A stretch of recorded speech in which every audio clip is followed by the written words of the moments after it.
Hi friends, கதை கேட்கலாம் by Sudha Suresh சேனலுக்கு உங்களை அன்புடன் வரவேற்கிறேன். பேசிக்கொண்டிருப்பது நான் எழுத்தாளர் சுதா சுரேஷ்.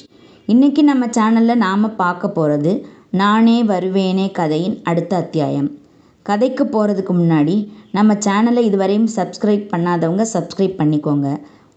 ஓகே, வாங்க நாம் இப்போ கதைக்குள்ளே போகலாம்.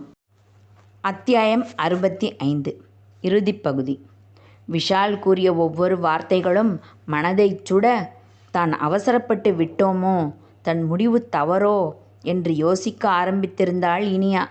ஆனால் இப்போது யோசித்து என்ன பயன்? காலம் கடந்த ஞானோதயத்தால் எந்த பிரயோஜனமும் இல்லையே.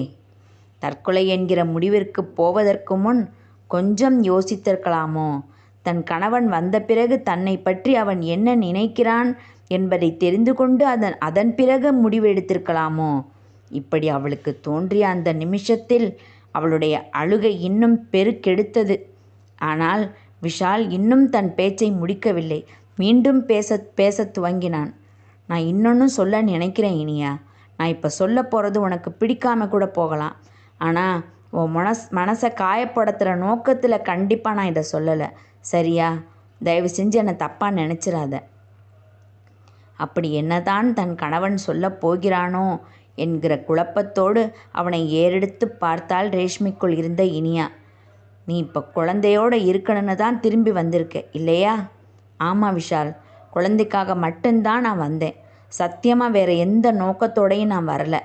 ஒரே ஒரு நாள் இருக்கலான்னு தான் வந்தேன். ஆனால் ஷோபி கூட இருக்கணும்னு ரொம்ப ஆசையாக இருக்குது விஷால். ப்ளீஸ், இன்னும் ஒரே ஒரு வாரம் மட்டும் எனக்கு டைம் கொடுங்க. அது வரைக்கும் நான் இருந்துட்டு நான் போயிடுறேன் விஷால். அப்புறம் நான் வரவே மாட்டேன். நான் ரேஷ்மியோட வாழ்க்கையை கெடுக்கணுன்னோ, அவள் இடத்துல நான் வாழணுன்னோ வரல கண்டிப்பாக. ப்ளீஸ் விஷால். இரு இனியா, நான் இன்னும் சரியாக சொல்லி முடிக்கலை. நான் முழுசாக பேசி முடிச்சிடுறேன். அதுக்கப்புறம் நீயா என்ன முடிவு எடுக்கணுமோ எடுக்கலாம். இன்னும் என்ன இருக்கிறது சொல்வதற்கு என்பதைப் போல் பார்த்தாள் இனியா. அன்னைக்கு ஆரியன் என் உருவத்தில் ஆள்மாறாட்டம் பண்ணிட்டு வந்து உனக்கு துரோகம் பண்ணான், இல்லையா? அது அவன் செஞ்சது ஒரு கெட்ட நோக்கத்தில் தான், நான் ஒத்துக்கிறேன். ஆனால் இன்றைக்கி நீ என்ன பண்ணிகிட்ருக்க? ரேஷ்மி உருவத்தில் இங்கே இருக்கிறது உண்மையான ரேஷ்மி இல்லை. அவளோட உருவத்தில் இருக்கிறது நீ. உன்னோட எண்ணத்தில் எந்த ஒரு கெட்ட நோக்கமும் இல்லைன்னாலும் இதுவும் ஒரு வகையில் ஆள் மாறாட்டம் தானே இனியா?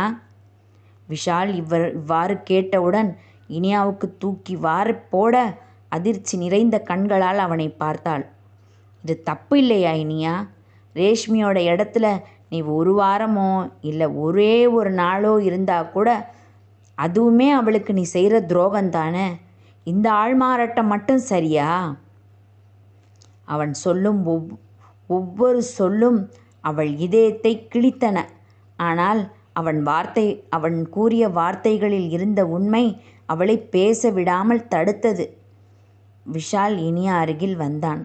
அவள் கைகளை எடுத்து தன் நெஞ்சுக்குள் வைத்து கொண்டான். அவன் கண்களிலும் கண்ணீர் நிரம்பி குளமாகியிருந்தது இப்போது.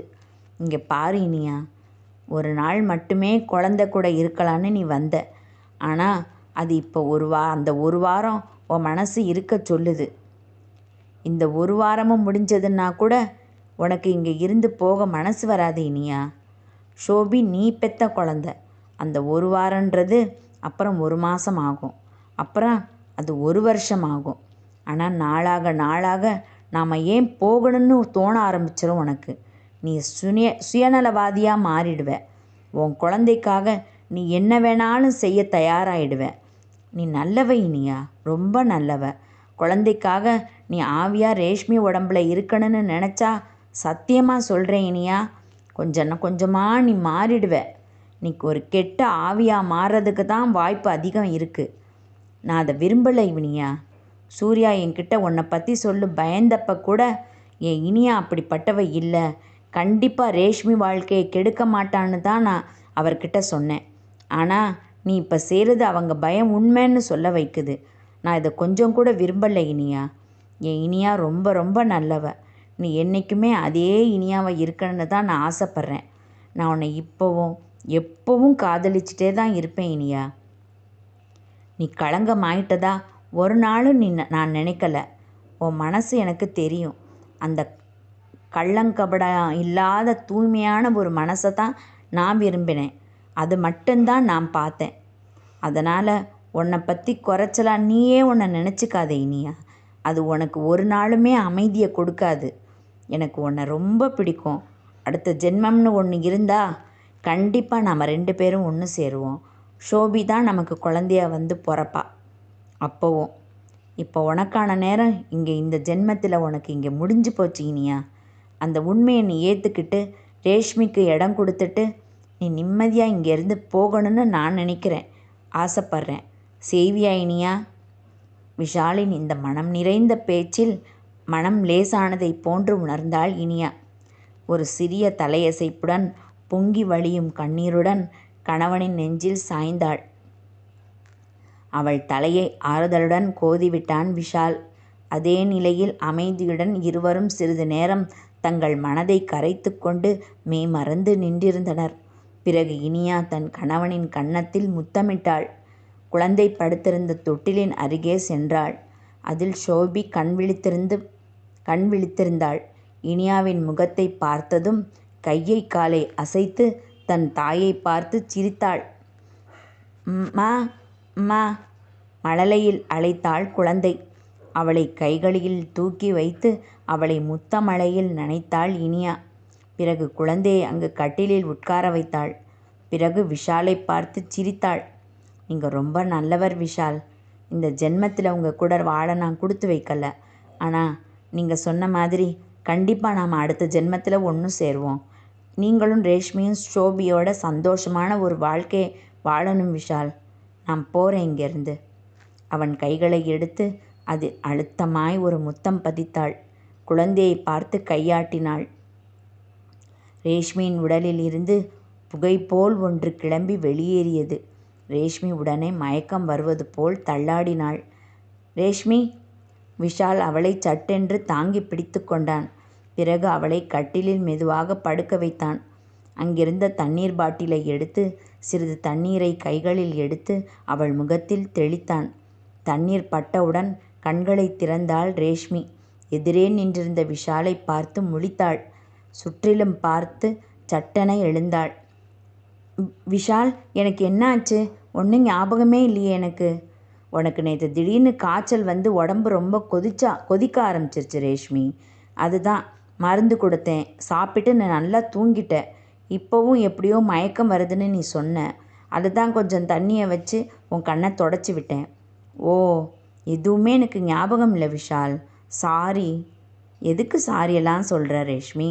இப்போ உனக்கு ஓகே தானே? இப்போ தான் எனக்கு கொஞ்சம் தெளிவாக இருக்கிற மாதிரி இருக்குது விஷால். ஐ ஆம் ஓகே நவ். குட்.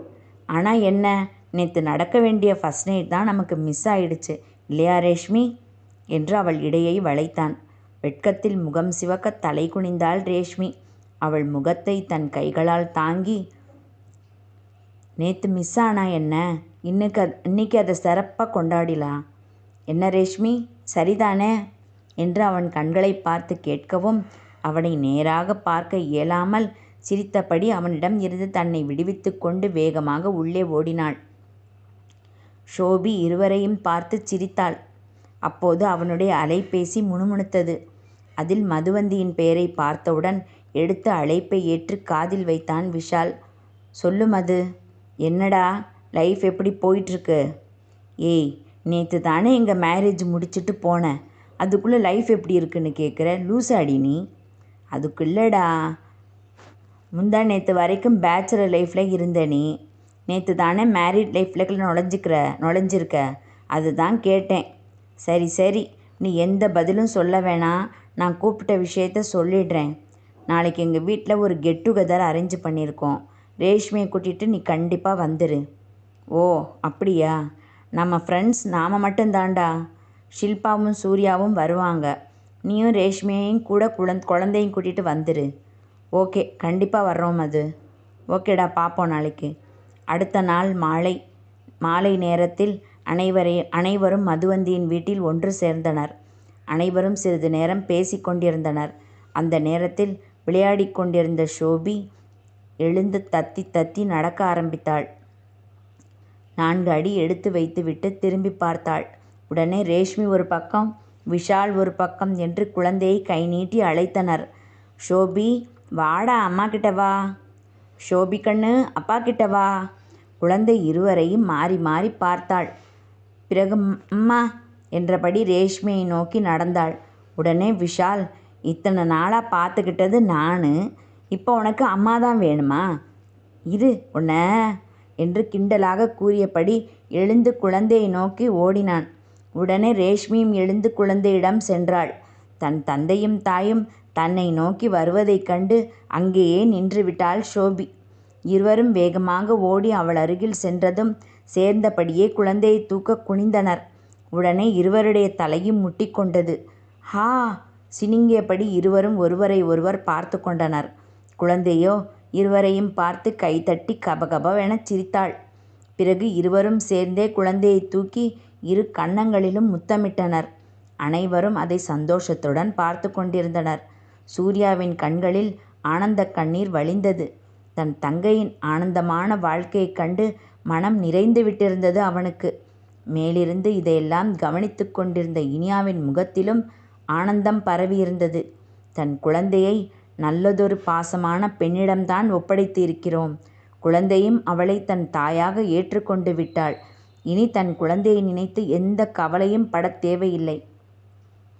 ரேஷ்மி ஷோபியை மிகவும் நன்றாகவே பார்த்து கொள்வாள் என்கிற மன நிறைவுடனும் மன அமைதியுடனும் காற்றுடன் காற்றாக கலந்து அங்கிருந்து மறைந்தாள் இனியா. கதை இனிதே நிறைவுற்றது. என்ன ஃப்ரெண்ட்ஸ், இந்த கதை உங்களுக்கு பிடிச்சிருந்ததா? ரசித்து கேட்டிருப்பீங்கன்னு நினைக்கிறேன். பிடிச்சிருந்தால் லைக் பண்ணுங்கள். கதையை பற்றிய உங்கள் கருத்துக்களை கமெண்ட் பண்ணுங்கள். மற்றவங்களுக்கும் ஷேர் பண்ணுங்கள். அப்படியே இதுவரை சப்ஸ்கிரைப் பண்ணாதவங்க சப்ஸ்கிரைப் பண்ணிக்கோங்க. நான் அடுத்து ஒரு நல்ல கதையோட சீக்கிரமாக உங்களை சந்திக்கிறேன்.